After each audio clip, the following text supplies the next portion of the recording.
마켓 리더에게 듣는다 시간으로 이어가 보겠습니다. 오늘은 예고해드린 대로 AI 관련한 이야기를 좀 해보려고 해요.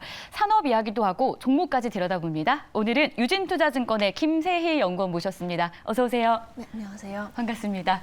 자, 오늘 저희가 할 이야기 무엇인지 먼저 그 주제 화면으로 공개하도록 할게요. 자, 오늘의 주제는요. 성장이냐 정체냐. 사실은 좀 기로에 서 있다라고 느끼는 분들이 많으실 것 같아요. 이슈는 정말 많이 되고 있는데 그거에 따라서 성장이 좀 더딘 거 아닌가라는 의문도 듭니다. 좀 주가도 주춤하는 모습인데 어떻게 보세요? 산업 현황까지 좀 정리해 주시죠. 사실 먼저 이제 말씀드릴 부분은 AI 관련주를 저희가 어디까지 보냐 이제 이걸 먼저 정의를 네. 해야 할 것 같습니다. 실질적으로 이제 국내 같은 경우에는 아무래도 챗GPT 펀더멘탈이 아닌 모멘텀으로 인해서 이제 중소형주 위주로 이제 뭐 적게는 2배에서 많으면 이제 7, 8배 주가 상승이 있었기 때문에 현재는 이제 좀 어느 정도 제자리를 찾아갔다라고 보시는 게 맞을 것 같고요. 실질적으로 이제 챗GPT와 관련 있는 생성형 AI를 이제 출시하고 있거나 또 이를 통해서 수익화를 하고 있는 이제 업체들인 뭐 마이크로소프트나 엔비디아의 네. 이제 이제 수익률을 쭉 보면 이제 계속해서 우상향하고 있고요. 이제 그런 흐름들을 봤을 때 조금 더 상반된다라고 이제 봐주시면 될 것 같고요. 오히려 저는 AI 산업 같은 경우에는 그 이전보다 조금 더 가파르게 이제 발전하고 있다라고 보고 있습니다.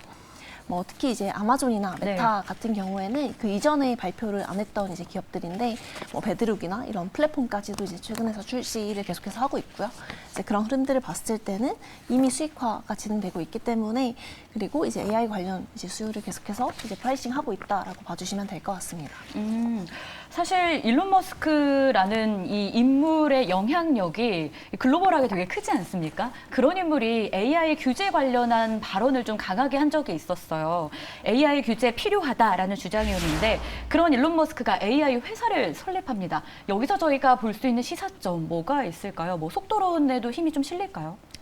사실 이제 일론 머스크가 이제 뭐 AI 개발 좀 천천히 해야 한다, 네. 뭐 중단해야 한다라는 이제 언급들을 했기 때문에 어떻게 보면 좀 반대의 입장이다라고 볼 수 있을 것 같은데요.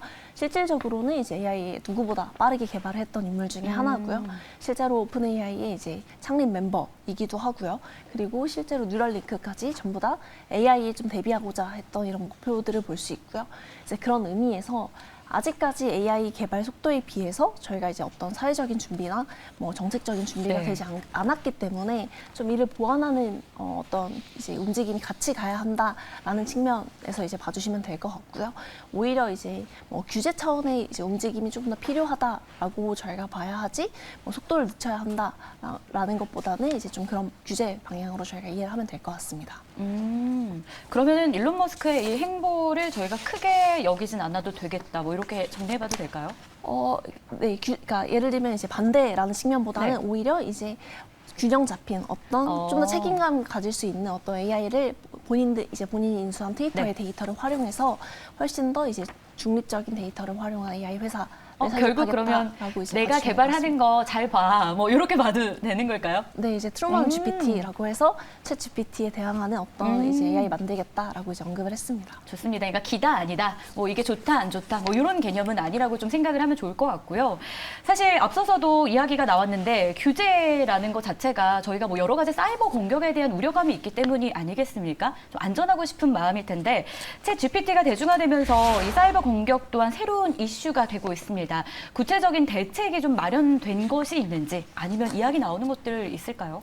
아직까지 뭐 구체적으로 마련된 뭐 정책이나 이런 게 있다라기보다는 네. 실제로 저희가 굉장히 정교해지고 있잖아요. 이제 AI를 통해서 훨씬 더 앞으로는 더더욱 이제 어떤 뭐 해킹이나 이런 이슈들이 있을 거다라고 이제 예상을 하고 있기 때문에 이제 그에 따라서 저희가 뭐 어떤 이제 준비를 해야 한다라고 했을 때도 이거의 키는 저는 AI가 될 거다라고 보고 있습니다. 이제 아무래도 뭐 실질적으로 저희가 AI를 통해서 어떤 의심스러운 행동들을 훨씬 더 정교하게 파악을 할 수 있기 때문에 이제 뭐 아직 정해진 바는 없지만 저희가 뭐 AI를 통해서 어떤 규제 방향을 정하고 있다라고 봐주시면 될 것 같습니다. 향후 그 규제가 좀 구체화될 것이다. 네. 좋습니다.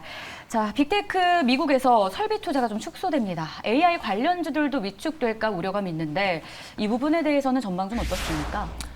사실 뭐 마이크로소프트를 제외한 대부분의 빅테크 업체들이 네. 이제 1분기 설비 투자를 이제 축소를 했는데요. 맞아요. 사실 그 이유를 저희가 보자고 하면 아무래도 이제 IT 기기의 수요가 하반기에도 좀 쉽지 않다 이렇게 봤기 때문에 이제 하향을 한 것이지 뭐 실질적으로 AI 관련된 수요가 하향됐다거나 이제 이런 부분들은 아니고요.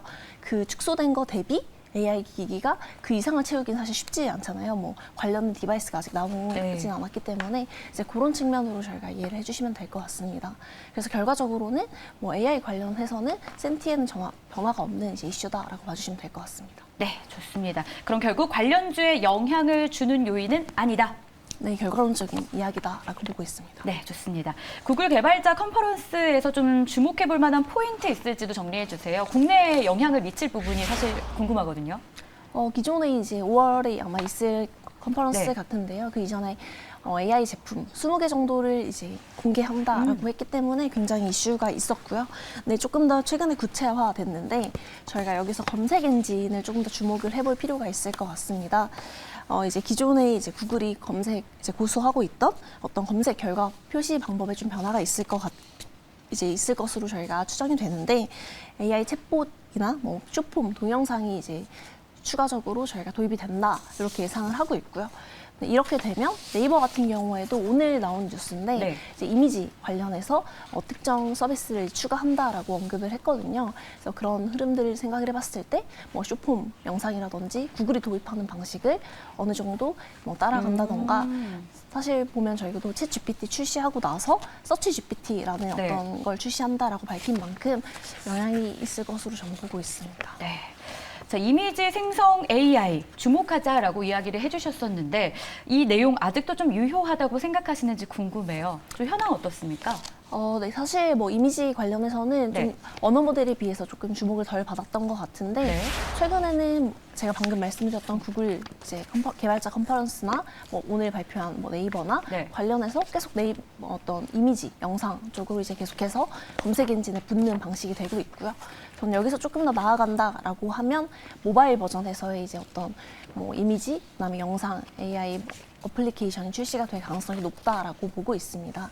아무래도 그 이유는 저희가 뭐 이제 수익 모델을 붙이기가 훨씬 더 수월하다라는 이유들인데요. 저희가 인앱 결제에서 이제 보통 부과가 되잖아요. 그래서 그런 방식으로 충분히 할 수 있기 때문에 이제 그런 방식으로 순차적으로 진행될 것으로 보입니다. 그렇다면 AI 기술이 좀 빠르게 적용될 분야는 어디라고 생각하시는지 궁금해요. 저희가 사실 오늘 방송을 준비하면서 여러 다방면에서 검색을 저도 좀 해봤는데 정말 많은 산업에서 AI가 적용이 되고 있더라고요. 반도체? 뭐 저희가 알고 있는 챗 GTP 이런 쪽은 물론이고 의료 쪽도 그렇고 게임 네, 정말 다양한데 이 중에서 좀 가능성이 높은 산업은 어딘지. 일단 사실 전 산업에 저는 빠르게 이제 도입이 될 것 같다라고 보지만 가장 이미 진행되고 있는 분야를 위주로 말씀드리면 네. 전 가장 큰 분야는 콘텐츠 분야일 거라고 이제 예상을 하고 있고요. 아무래도 뭐 카피라이터 쪽 같은 경우에는 5초에서 10초 정도면 이미 어떤 인쇄 물 자체가 나오기 때문에 뭐 이미 생산성의 어떤 혁신이다라고 불리고 있고요. 이제 그런 측면에서 뭐 게임이나 뭐 캐릭터 생성한다 뭐 이런 VR 서비스에서도 굉장히 빠르게 이제 바뀌지 않을까라고 전망하고 있습니다. 좋습니다. 자, 그렇다면 AI 산업 성장이냐 정체냐 과연 개화하는 시기를 구체적으로 꼽아주신다면 기간 어느 정도로 설정해 볼 수 있을까요? 사실 저는 이미 개화는 2023년이 원년이다라고 생각을 하고 있고요. 네. 왜냐하면 사실 빅테크 중에서 애플을 제외하고는 전부 다 LMM을 출시가 대규모 언어 모델이라고 하거든요. 출시를 했고 관련된 M&A 활발하게 이루어지고 있고요. 뭐 아마존 같은 경우에는 플랫폼까지 출시를 한 상황이기 때문에 네. 저는 이미 개화는 2022년 말부터 충분히 했다라고 판단이 되고 있고요. 관련 서비스는 하반기부터 이제 본격적으로 나오지 않을까라고 생각을 하고 있습니다. 좋습니다. 자, 그렇다면 한 가지만 더 여쭤볼게요. 양자 컴퓨팅도 좀 관련해서 설명해 주실 수 있습니까? 양자 컴퓨팅 네. 같은 경우에는 이제 아무래도 AI 관련해서 네. 훨씬 더 이제 수요를 당기는 요인일 수 있지만 사실 그렇게 또 이야기 나오더라고요. 네, 근데 사실 저는 어떤 관점에서 보고 있냐면 뭐 사실 양자 컴퓨터는 저희가 어떻게 생각하면 굉장히 먼 미래인데 네. 만약에 AI 관련해서 수요가 많다 보니까 현재의 GPU로는 이제 어떤 생산 뭐 이런 기능들이 안 된다라고 했을 때 저희 AI 반도체 칩이라고 해서 많이 들어보셨을 것 같아요. 네.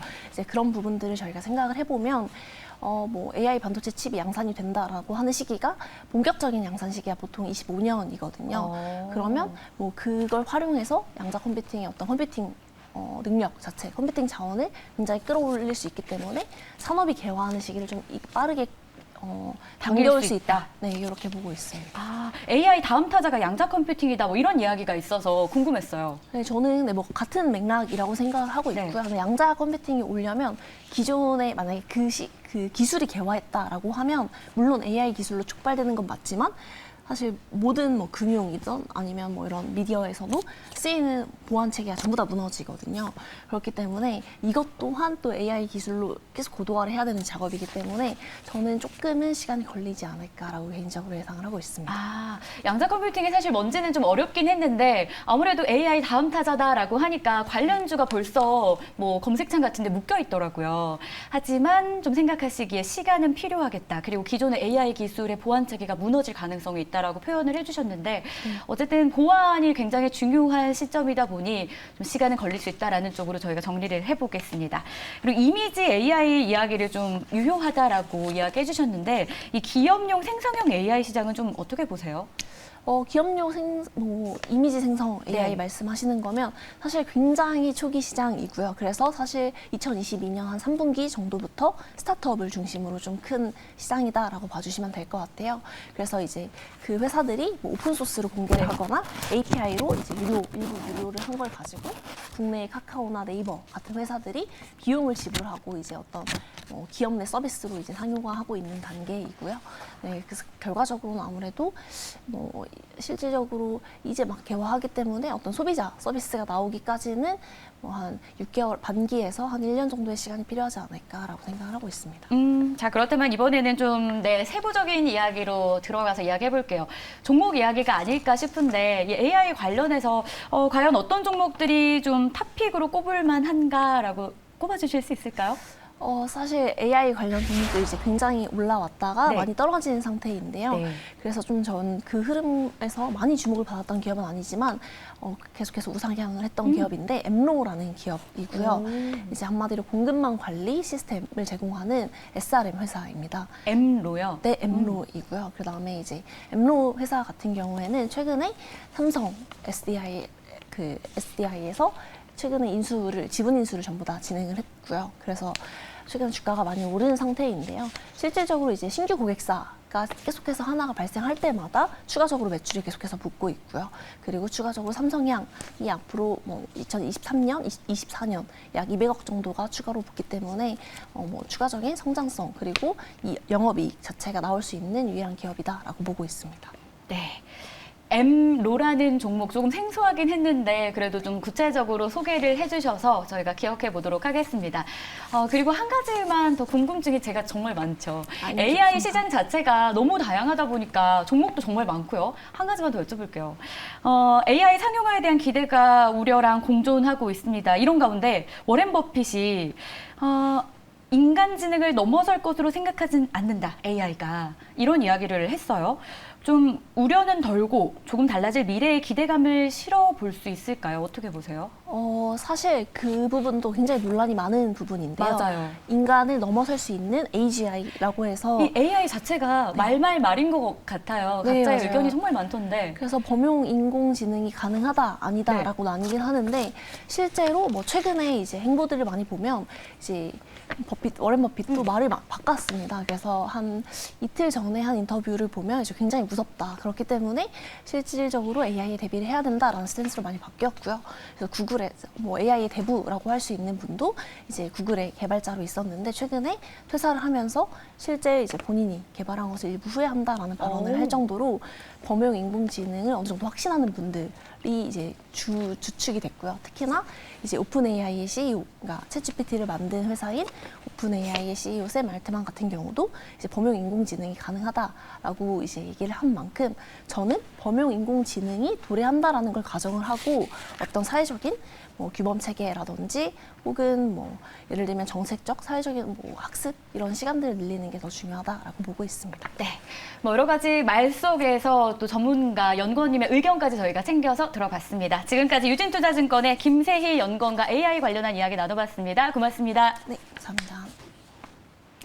자, 저희 전해드릴 준비한 소식 다 전해드렸습니다. 내일 이 시간에 다시 찾아올게요. 시청해주신 여러분 고맙습니다.